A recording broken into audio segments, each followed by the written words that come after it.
This is CBC Here and Now. Well, there isn't going to be much spring-like weather this weekend. In fact, some of us might see snow. Well, for the first time since 2019, the Newfoundland Growlers are back playing in the playoffs. We're live down at the Mary Brown Centre. We'll have lots of coverage coming up.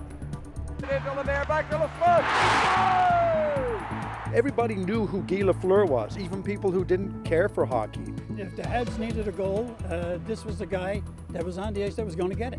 He's known for his speed, his shot, his goal scoring, and his larger-than-life persona. Tonight, people in this province are remembering Guy Lafleur. Good evening and welcome to Here and Now. I'm Peter Cowan. And I'm Carolyn Stokes. We start tonight with reaction to the news that legendary hockey star Guy Lafleur has died. The NHL Hall of Famer and Montreal Canadiens superstar had been battling lung cancer. He was 70 years old. He was a hero to so many of us. I remember meeting him as a kid and being overwhelmed. I think we're all going to be missing him dearly today and for many years to come. Lafleur played 17 years in the NHL, 14 with the Montreal Canadiens. He also played for the New York Rangers and the Quebec Nordiques. Lafleur dominated the Quebec sports landscape in the 1970s and early 80s. He collected a total of 5 Stanley Cups, 2 MVP awards, and scored 560 goals. He was inducted into the Hall of Fame in 1988 and in 2017 was named one of the best 100 players in NHL history. Well, Newfoundlanders and Labradorians are remembering the icon today. One of hockey's flashiest players lit up television screens all across the province. Here Now's Meg Roberts has more. Our kids were so delighted when this gentleman walked in today. He is going to show us some of the skills that helped them reach the 50-goal plateau. That was Guy Lafleur at the Prince of Wales Arena in St. John's in 1975, helping out with the Howie Meeker Hockey School, a sports series made for CBC television. Today, Newfoundlanders and Labradorians are remembering the Flower. One of the greatest players of all time, no, without a doubt. Cyril Moore, a longtime Montreal Canadiens supporter, didn't start out a hockey fan. That's until he saw Lafleur play. Then he couldn't get enough. I was watching the game with my father, actually. He was a Toronto Maple Leaf fan, and the Habs happened to be playing. And there was just something about this guy when he was on the ice. This was the guy that was on the ice that was going to get it, you know, and he did over and over again. Lafleur in the slot, shoots, goal! Fans like former sports journalist and Here and Now host Jonathan Crow, who lived in Montreal growing up.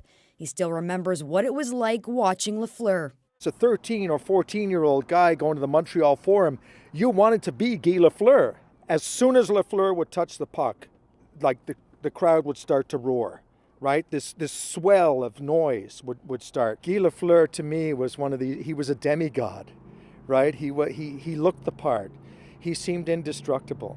Gives it into Lemaire, back to Lafleur. Indestructible? He was not. Lafleur would go on to suffer with health issues in the later stages of his life.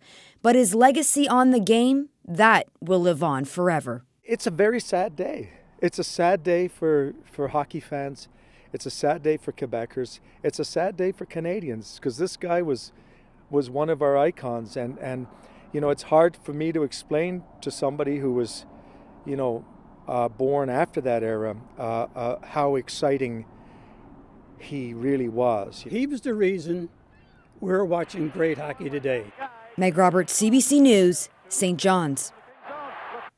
While staying with hockey, the playoffs are back in St. John's after a pandemic hiatus. In a little less than an hour, the Newfoundland Growlers will hit the ice, facing off against the Trois-Rivières Lions. The Growlers looking to defend their Kelly Cup championship win from 2019. Jeremy Eaton has been hanging around the Mary Brown Centre today, taking in a bit of the practice, chatting with the players and the coaching staff. Jeremy, what's the mood like there tonight? Well, I'm not sure if I can barely hear you, but they've got the music pumping now. There's some lights there going on the ice. The fans are starting to come in, find their seats an hour early. People are pretty excited because, as we said earlier, this is the first time since 2019 that the Growlers have played playoff hockey. Now, that's because of the COVID-shortened season, but we're going to get into that later in the show. We're going to talk to the president of the Growlers about this. But talking to staff members today here at practice, what they had been saying is that the team had been pretty loose all year. They're pretty easygoing guys, but the mood definitely changed today. Now, the regular season is a thing of the past, and as anybody who follows hockey knows, the playoffs are a different beast.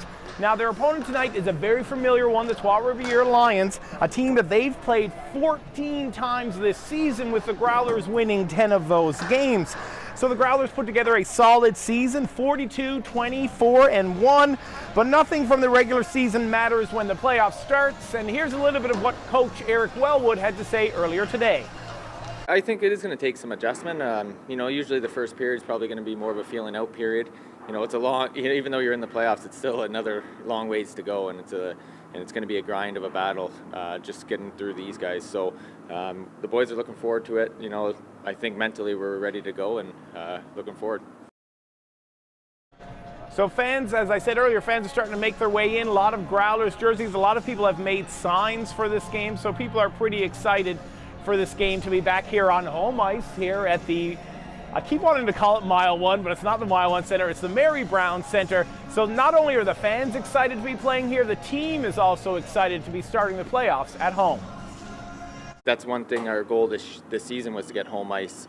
We were able to get it for this round. If we're able to move on to the next round, and especially if Reading does, we obviously won't have home ice, but for that first round of playoffs, just to get your feet wet, I think it is important.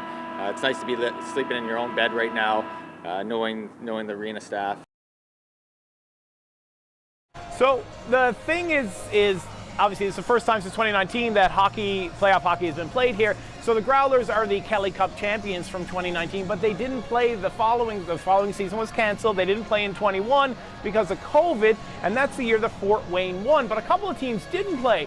So there's a little bit of debate. Are the Growlers still the champions? Is Fort Wayne the defending champions? But that's something we're going to get into with President of the Growlers later on the show. But right now, the mood here is pretty happy. People are pretty ecstatic to have hockey back here at the Mary Brown Center for the 2022 Kelly Cup playoffs. Reporting live from the Mary Brown Center, I'm Jeremy Eaton in downtown St. John's.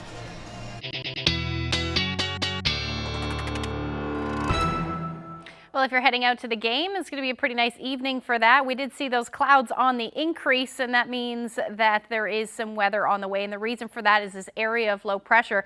Most of us did see that cloud move in. There are some showers in and around the eastern areas of the island. We may see a few showers move through, but other than that, not a whole lot happening for the eastern areas of the island anyway, but it will get unsettled as we head through the night tonight and into tomorrow.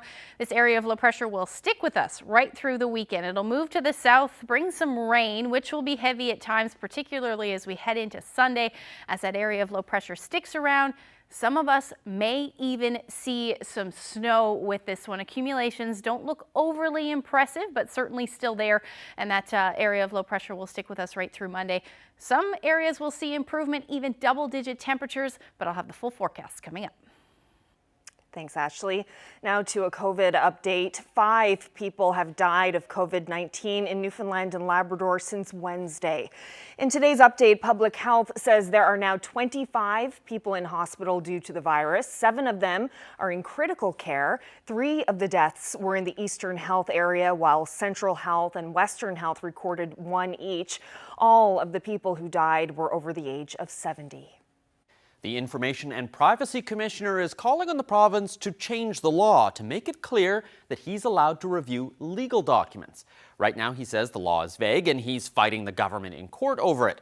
The province says any documents considered lawyer-client privilege shouldn't even be reviewed by the commissioner. But Michael Harvey says when government hasn't let those documents be reviewed in the past, it was later revealed most of the information should have been released. We found that 80% of them were not actually qualified as legal advice. So the concern is that without the oversight, there's incentive for public bodies to claim the legal advice privilege very broadly, and it ends up getting abused, and stuff ends up getting withheld from the public that shouldn't have been. The commissioner says government has a solution available. He'll explain more in our interview a little later in the show. Well, it was the best possible outcome for 4 snowmobilers lost earlier this week on a trip to Harbor Deep. The group was found safe Wednesday morning after getting lost in poor weather. The 4 men hadn't been heard from in more than 17 hours. Ground search and rescue teams from Deer Lake and Port Saunders worked with a helicopter crew to locate them. RCMP are asking people to consider carrying alternative communication and GPS devices, especially when traveling in parts of the province with limited cell service.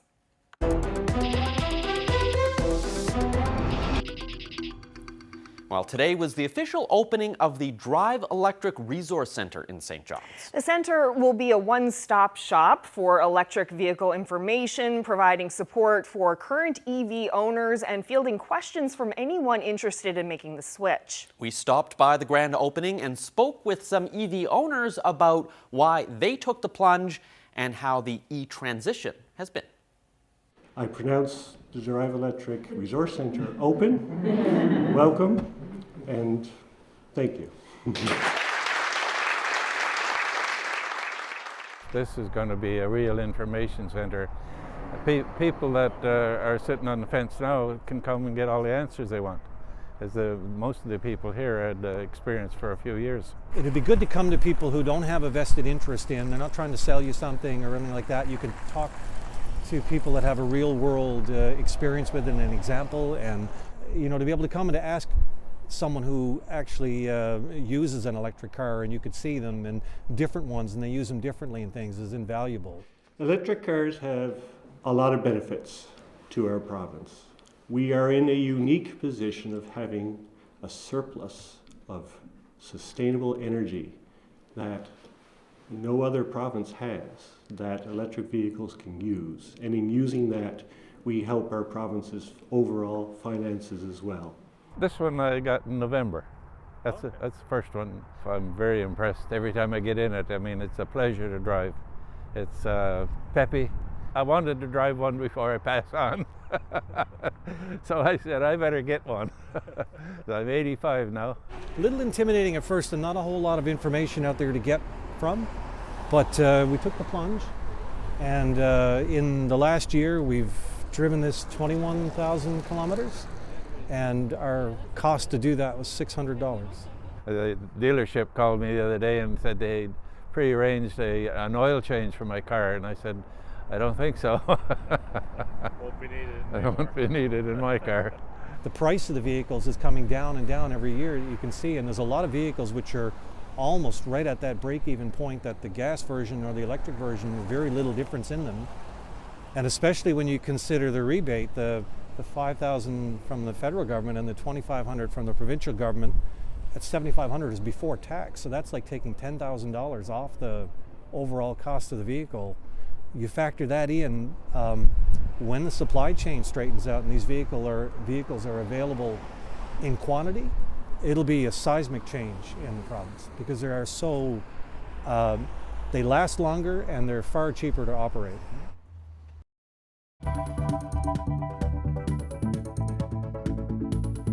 Well, those clouds have moved on, or moved in rather. We should see generally cloudy skies through the night tonight. Most of us will see rain though, and even more coming this weekend. I'll have all the details coming up.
Weather update is brought to you by the Healthcare Foundation Home Lottery. Early bird deadline is midnight, Friday, May 6th. Order tickets now at hcfhomelottery.ca.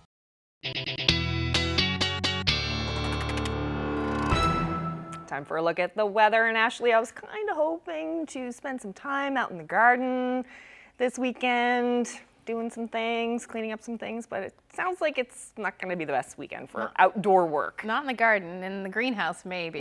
That would be a good place to be. But yeah, some of that could be covered in snow, unfortunately. Yeah. Well, today was nice. Let's just say yes, great weather. Great weather. Let's take a look at those temperatures out there. Reached 11 degrees in St. John's this afternoon.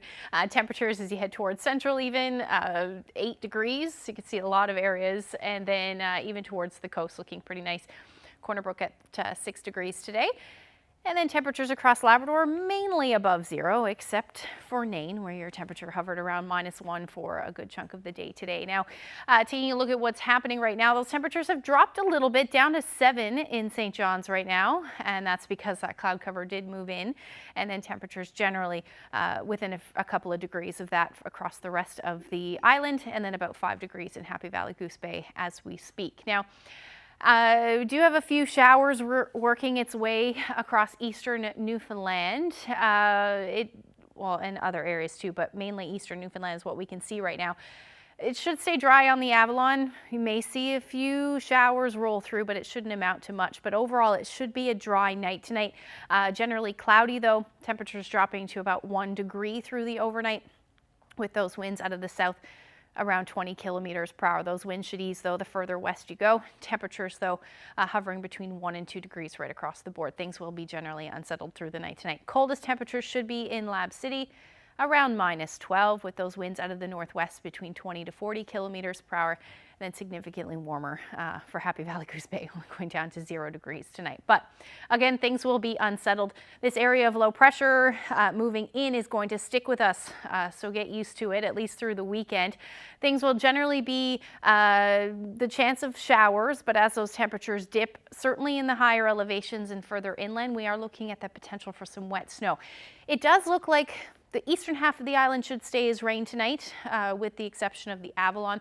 Those showers will move in as we get into the afternoon. Then you can see more of that blue showing up on the future tracker, and that is the potential for some wet snow for tomorrow afternoon. Same thing up across Labrador, not really going to amount to much, but you'll still see flurries and or wet snow through a good chunk of the afternoon.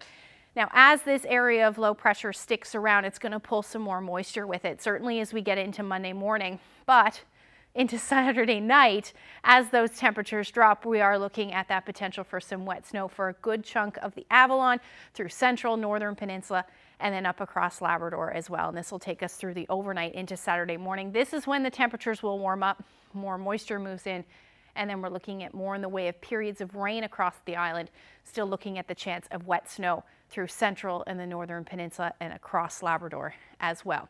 So how much snow are we talking? Likely pockets of 5 to 10 centimeters. Temperatures lately have been fairly warm, so I don't think that this will accumulate to too much. Spring is very hard to forecast snowfall amounts, but at this point, anywhere from a trace to 5 centimeters is certainly possible. But like I said, in some of that heavier snow, we may see a little bit more in the way of accumulation, but it shouldn't last long. Now, as far as rainfall goes, we're looking at some pretty significant rainfall amounts Saturday night into Sunday morning for some areas, and then really through Sunday. That's when we could see amounts between 30, even 50 millimeters of rain is not out of the question. We're talking temperatures between 4 to 5 degrees tomorrow, so a little cooler than today. Those winds will be out of the southeast between 30 to 40 kilometers per hour through the day. Similar forecast as you head towards central. You may see the sun peek out a bit along the southern areas of the island, particularly through Port aux Basques. Most of that rain should have pushed north, but the winds will be out of the west between around 20 kilometers per hour, but unsettled certainly for the rest of the coast with that potential for some snow in the forecast in the later parts of the day. Now 1 degree, the story for St. Anthony. Again, you'll transition through to snow likely later on. And then same thing for coastal areas of Labrador, particularly as you head towards Happy Valley Goose Bay. So that's a look at the forecast. We'll look ahead for the rest of the weekend when I come back. So I'm about to call mile one again. Mary Brown Center starting to fill up here as people get ready for the first playoff hockey game since 2019. We're going to chat with the president of the Growlers, Trevor Murphy, coming up after the break.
Welcome back.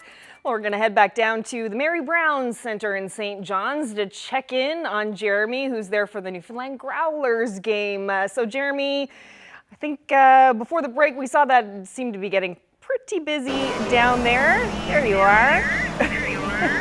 Lots of fans. Sorry, I can't hear anything down here. It's pretty loud, but I do have a question if you can hear me. Are we doing this for real? Yes, we're doing it for real. I can hear you. Okay. So, Jeremy, a lot of us have been wondering, since the Growlers haven't played since they won the Kelly's Cup in 2019, are they still the defending champs? Okay, so that's something that fans will contest. But to get to the bottom of it, we have the president of the Growlers right here, Trevor Murphy. So I'm going to have to yell a little bit. Trevor, people want to know, are the Growlers the defending Kelly Cup champions? I know it's a tough one. In our eyes, they are. You know, we thought that, you know, the last full season, the Growlers won the Kelly Cup. Obviously, Fort Wayne won last year in the abbreviated. So if we're not going to Fort Wayne tonight, the Growlers are the defending Kelly Cup champions. Hey, if you want to, you can might as well wave. We're on live. Say no, just have a wave, have a wave. There you go, get that, there you go. So as you can see here, there's a lot of fans down here. Trevor, how many tickets you got sold for tonight? How many people are you expecting? Around 4,000 here tonight, so it's great. We got a team here from Bay Vert right now, which is awesome. The Eastern Icebreakers are back there selling Chuck-a-Puck, so hopefully around 4,000 people here tonight, so it should be a real good crowd, lots of noise happening. So obviously the Growlers had a pretty good season, if I remember correctly, 42 wins this year. How excited are you to have playoff hockey back here down at Mary Brown Center? I think just seeing this crowd right now, you know, early in the night when you see people walking through the doors like they are right now, still about a half hour from game time, it's a great sign. So there's lots of excitement among the organization, excitement amongst our fans, and we're ready to go. Now, I want to talk about somebody who won't be here tonight, and I know that it's a little bit of sadness. If you want to, we can pose for a selfie later. Okay. No, you're good, you're good. So now there will be somebody who won't be here tonight, and that's Buddy the Puffin after Christopher Abbott passed away earlier this year or late last year. So how hard will it be going forward, I guess, knowing that Buddy the Puffin won't be out on the ice today? Yeah, it's been a tough year. You know, missing Abbo, missing you know, Buddy the Puffin being around these games. It's tough, but you know, to show the impact he had amongst the organization, the players wanted to dedicate the playoffs to him. So everything you see this year is going to be #4Abbo. His jersey's down the dressing room right now. There's signs down the dressing room. The playoff hoodies have 4Abbo on the back. So even though he's not here physically, he's certainly here in spirit. And he's being remembered in a real positive way amongst our group. All right, we're going to wave goodbye to our friends from Bay Vert. Thanks for stopping by. Now, we only have a few seconds left, Trevor. I hate to put you on the spot, but who do you got tonight in the game? Who do you think is going to walk away with the W? The politically correct answer is going to be a great game with two Deacon Sports Entertainment teams playing. Obviously, from my perspective, I've been with the Growlers since day one, so I'll be wearing the black and gold tonight. But it should be a great series with two teams from Deacon, so it's a real special night for Deacon Sports Entertainment in general. Well, Trevor, I appreciate your time, man. Thanks so much for stopping by. The puck's about to drop in about 30 minutes. It's pretty loud here. It's pretty busy here. And it should be a big night as playoff hockey returns to the Mary Brown Center for the first time since 2019. Reporting live for Here and Now, I'm Jeremy Eaton at the Mary Brown Center in downtown St. John's.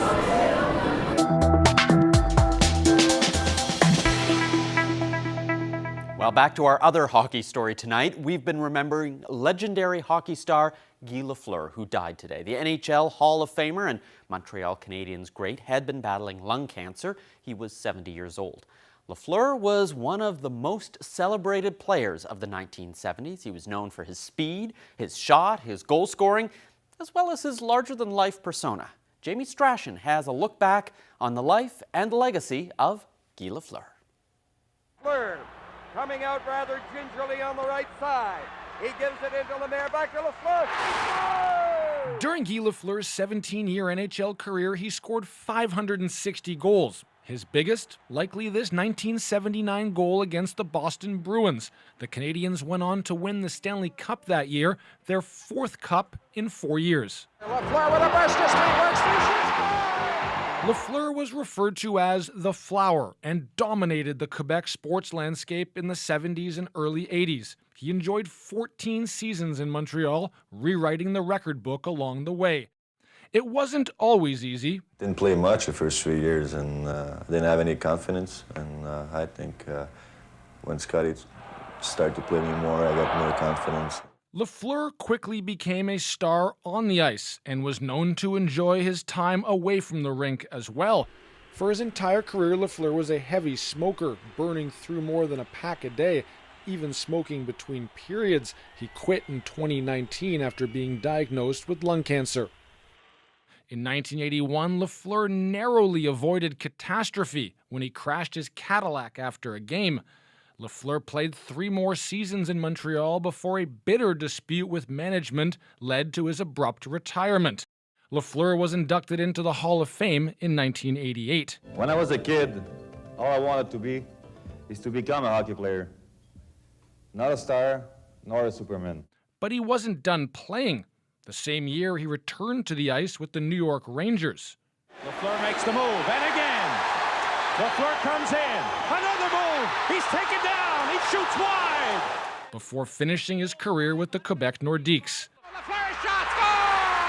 Lafleur's legacy was vast. 5 Stanley Cups, 2 MVP awards, and in 2017, he was named one of the 100 best players in NHL history. Jamie Strachan, CBC News, Toronto. Well, back in 1975, another famous NHLer hosted a sports show out of St. John's. It was called Howie Meeker's Hockey School, and it was pretty much as it sounded, a hockey lesson taught on television. Well, Guy Lafleur was a special guest on Howie's show and shared some of his skills with young local hockey players. Take a look. Hey, and this is the Prince of Wales Arena, the home of the Howie Meeker Hockey School in St. John's, Newfoundland. And today, boy, the place is just bubbling with excitement. You know what? We've got Guy Lafleur, and we start offensive hockey, and Guy's going to be doing one-on-one on some of our defensemen. Leaf, how's he going to do it? No, he might get around me once or twice, but he won't get around very often. Well, I hope not. We've spent a long time teaching you how to back up and turn, and there's no way you're going to go for that deke, is there? No. A lot of guys in the National Hockey League do, but you're not? I'm not. Good for you. Hey, just take a look at this. And he doesn't go for it either.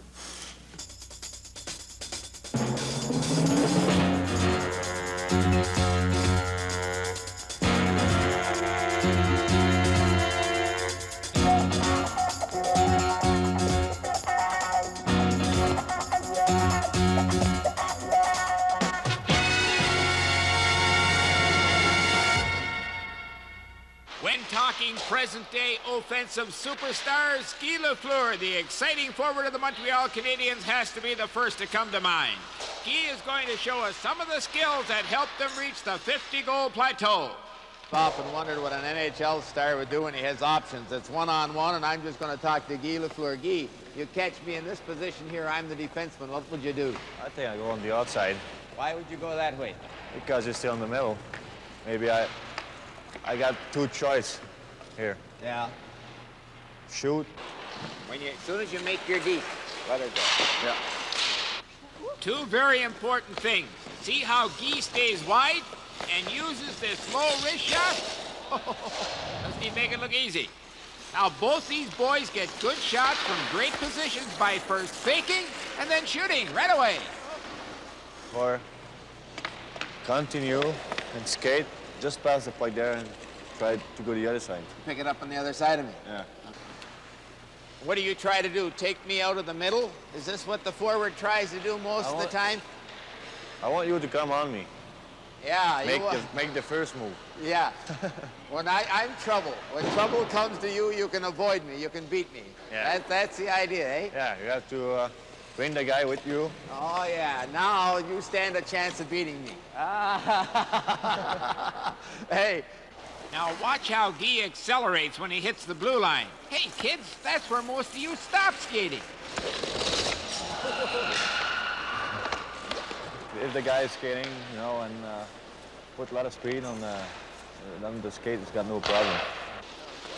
Great advice most of the time. Look at this.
The Information and Privacy Commissioner is warning about the implications if government is allowed to keep documents secret from his office. Michael Harvey is in court over whether he's allowed to review legal documents to see whether the government is holding them back appropriately. But now he says the government has an important decision to make. Michael Harvey, thanks for joining us.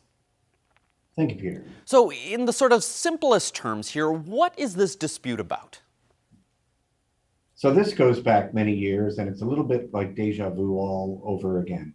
My predecessors and I have argued from time to time with various provincial government administrations over whether or not we should be allowed to review documents that they say are legal advice. We don't want to review them to release the documents.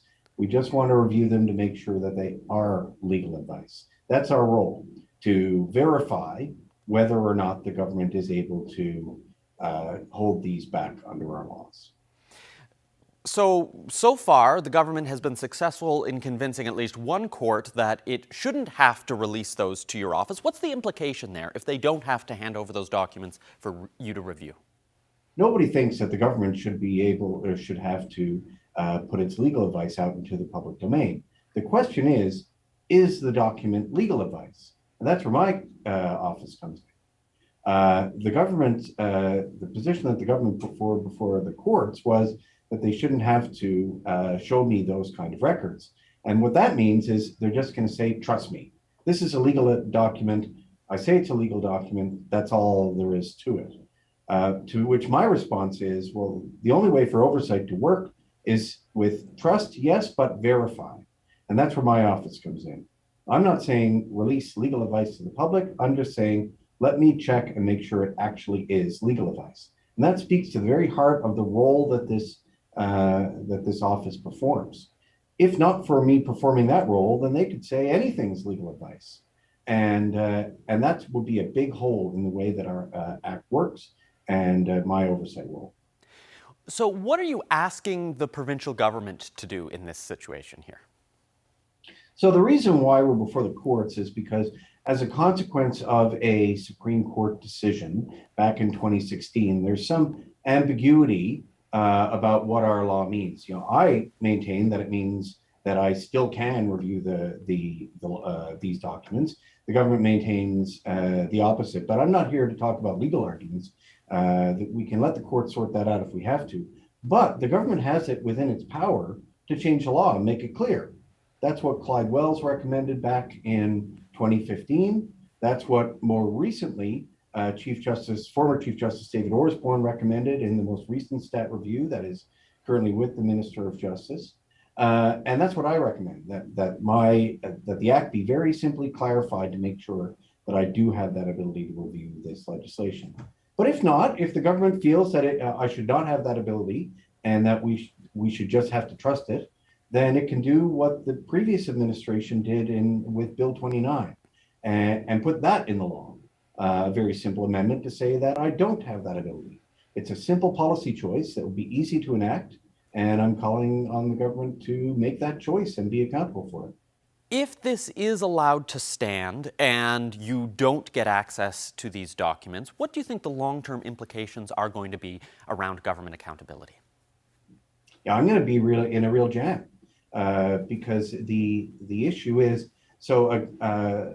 it rests on the public body to prove that an exception applies. So if a public body says, listen, this document that I want to withhold is policy advice, or this document is a cabinet confidence, or this document is commercial business information, then the onus, what we say, the burden rests upon the public body. Let's say, prove it, you know. But otherwise, if they don't have to prove it, then I'm not sure what to do. So that's the real jam. I don't know how I can fulfill my task unless this is resolved. Well, Michael Harvey, thanks for joining us and sharing your thoughts. Thank you very much, Peter.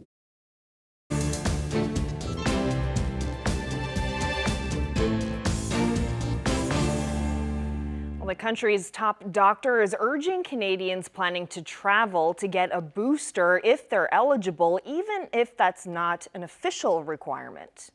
Whether you require or not, that's a different policy decision and analysis. But any traveler, before you go traveling overseas or even across Canada, please go and get boosters. That's going to really help protect you, but also others around you. Current vaccination data shows a gap in coverage of recommended doses. Health officials are seeing higher rates for a fourth dose than for the third. But on a positive note, early signs suggest infections are peaking in some jurisdictions. And despite the recent uptick in hospitalizations, the strain on the healthcare system isn't as bad as previous waves, thanks to Canada's relatively high vaccine coverage.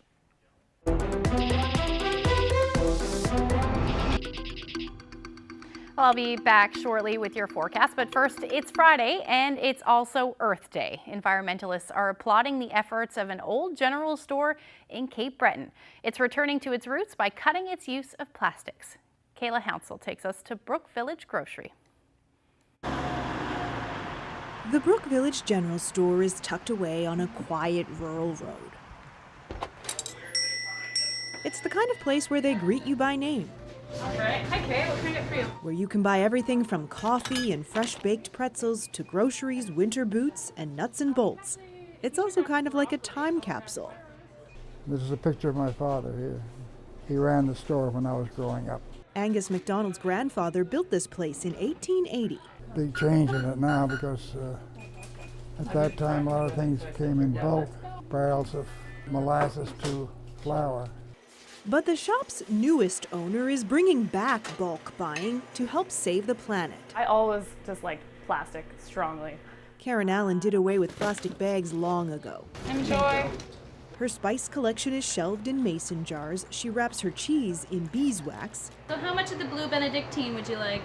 And she dispenses cleaning products into whatever reusable container the customer wants. I had someone in here last week who said they've been using the same container for 2 or 3 years for their laundry. So that's a pretty significant amount of waste reduction, I think.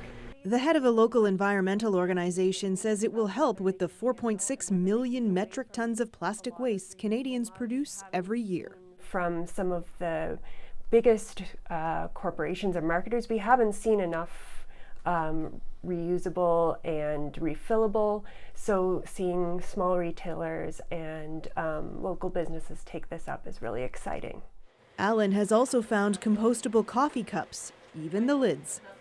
I feel like if we keep this value and stay true to that, we are leading by example. And I just had another local small independent business reach out last week and ask where we got those coffee lids.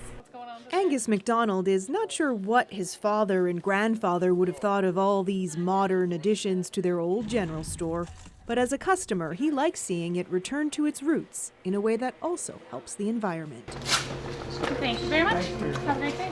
Kayla Hounsell, CBC News, Brook Village, Cape Breton Island, Nova Scotia.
It's the weekend time to celebrate. Best wishes to Mike and Marion Seward of Sunnyside, who are celebrating their 52nd wedding anniversary. Congratulations to Donald and Melita Delaney of Stephenville, who are celebrating their 55th anniversary today. It's a golden anniversary for Wayne and Sharon Bursey of Labrador City. They celebrated their 50th yesterday. Happy 54th anniversary to Ernest and Dorcas Pierce of Daniels Harbour and Hampton, now living in Deer Lake. Happy anniversary to Anne and Freeman Noseworthy of South River. They're celebrating 54 years of marriage. Congratulations to Pauline and Malcolm Fudge of Deer Lake, who are celebrating their 65th anniversary. Happy 64th anniversary to Ritas and Shirley Hancock of Bishops Falls. Best wishes to Carl and Betty Power of St. Bernard's on their 54th anniversary. Wishing Morris and Elizabeth Baker of Mount Pearl a happy 57th anniversary. Happy anniversary to Melvin and Maxine Hancock of Fredericton, who will celebrate their 51st anniversary tomorrow. Happy 60th anniversary to Jim and Viola Grandy from Grand Bank. Congratulations to Ignatius and Veronica Walsh from Plate Cove West, who are celebrating 54 years of marriage. Happy 65th anniversary to Eric and Ethel Smith of Hodges Cove. Happy 55th anniversary to James and Margaret Squires of Burlington. Wishing Roy and Molly Payne from Cox's Cove a happy 50th anniversary. Happy 57th anniversary to Ivan and Katie Greening of Terra Nova. Congratulations to Harry and Caroline Upshaw of Bain Harbor, who are celebrating 55 years of marriage. Happy 61st anniversary to Ruby and Gerald George. They're from Random Island and now live in Clarenville. Happy 60th anniversary to Elizabeth and Sam Ezekiel of Corner Brook, now living in Partridge Berry Point. Joe and Marie Vaders of Glenwood are celebrating their 55th anniversary. Congratulations, and happy 72nd wedding anniversary to Clarence and Effie Smith. They're in Grand Falls, Windsor. Congratulations. 72, that's a big one. Harvey and Audrey Reed of Baines Harbor are celebrating their 60th anniversary tomorrow. Anniversary greetings going out to Bill and Sandra Ivany of Buckens, now living in Val-Caron, Ontario. Their 51st anniversary is on Sunday. Happy anniversary to Josie and Wilfred Gillard, who are celebrating 62 years of marriage. Happy 50th anniversary to Sydney and Ivy Lundragan of Spaniards Bay. Best wishes to Chess and Effie Blunden of Shoal Harbour on their 66th anniversary. Happy 60th anniversary to Edward and Regina Furlong of Plate Cove West. Anniversary greetings going out to Gloria and Headley Guy of Musgrave Harbour. They're celebrating 50 years together. Happy 57th anniversary to Lloyd and Effie Wareham of Arnold's Cove, pictured here with their great-grandchildren. Congratulations to Walter and Audrey Jenkins from Grand Falls, Windsor, who are celebrating 55 years of marriage. Happy anniversary to Erwin and Dorcas Genge. They're celebrating 57 years of marriage. Happy 50th wedding anniversary today to Jerome and Sheila Crawford of Carbonear. Anniversary greetings going out to Aloysius and Josephine Keynes of Bird Cove. They're celebrating 65 years of marriage, and we're told they're faithful viewers of Here and Now, so thanks for that. Happy 68th anniversary greetings to Ada and George Hawkins of Greenspond, now living in Gander. Happy 67th anniversary to Ed and Pat Porter in Paradise. Now to some birthdays. Happy birthday to Mary Beck of Springdale, who turned 94 yesterday. And here she is getting her potato garden ready. Very Good for nice. her. Joseph Masters is celebrating his 99th birthday today. He lives in Grand Bank. Happy birthday to Beatrice O'Reilly, who just turned 93. Happy birthday to Violet Quinton, also known as Nanny Q of Southern Bay, who's celebrating her 90th birthday. Birthday wishes going out to Cherry Buffett, who's celebrating her 93rd birthday. Wishing Frank Harvey of Bay Roberts a happy 97th birthday today. Happy 91st birthday to Mildred Rose in Bishops Falls. Birthday greetings to Irene Crisby, who turns 97. Best wishes to Vanetta Dyke of Gander, who celebrated her 90th birthday yesterday. Wishing Violet Churchill from Deer Lake a happy 90th birthday tomorrow. She now lives in Brampton, Ontario. Happy 90th birthday to Mary Whalen of Riverhead Harbour Grace. Birthday greetings going out to Annie Griffin of Corner Brook, who turns 93 tomorrow. Happy birthday to Elizabeth Croft. She'll turn 95 on Tuesday.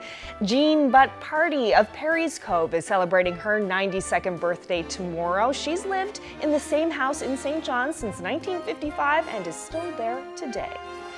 And happy 93rd birthday to Catherine Perrell of Pines Cove, now living in Flowers Cove. And happy 90th birthday to Curtis Guy of Gander. Another fine crowd this week. Congratulations once again to everyone who's celebrating. So let's look ahead to the weather. Some snow coming for some places tomorrow. How is Sunday looking? Really wet, unfortunately. Okay. We've got a lot. So that's probably going to get rid of the snow. Exactly, that's the good news. Yeah, so whatever does fall will not last very long, certainly, as it doesn't very often in spring. But let's take a look at what's going on. So we're going to see a lot more moisture moving in with this. It's the same system, but it's going to pull a lot more moisture in. You can see there are some periods of rain developing by the time we get into Sunday morning, particularly for the Avalon. We're talking potentially even 30 to 50 millimeters of rain. Now, by Sunday morning, some wet snow possible. This is where we will likely see that accumulation in the pockets of potentially more than 5 centimeters.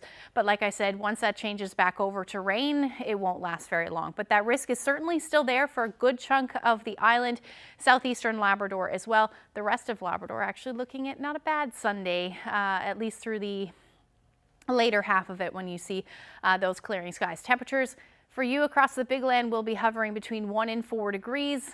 Not really moving much across the island though, between 2 to 4 degrees, 2 to 5 degrees really for most of us. And again, that transition through from snow, wet snow to rain, and which will be heavy at times. The good news also though is that we won't really see a whole lot of wind with this one through the day. Now as we talk through Sunday evening into Monday, this system will start to sink a little bit further south as an area of high pressure moves to the north.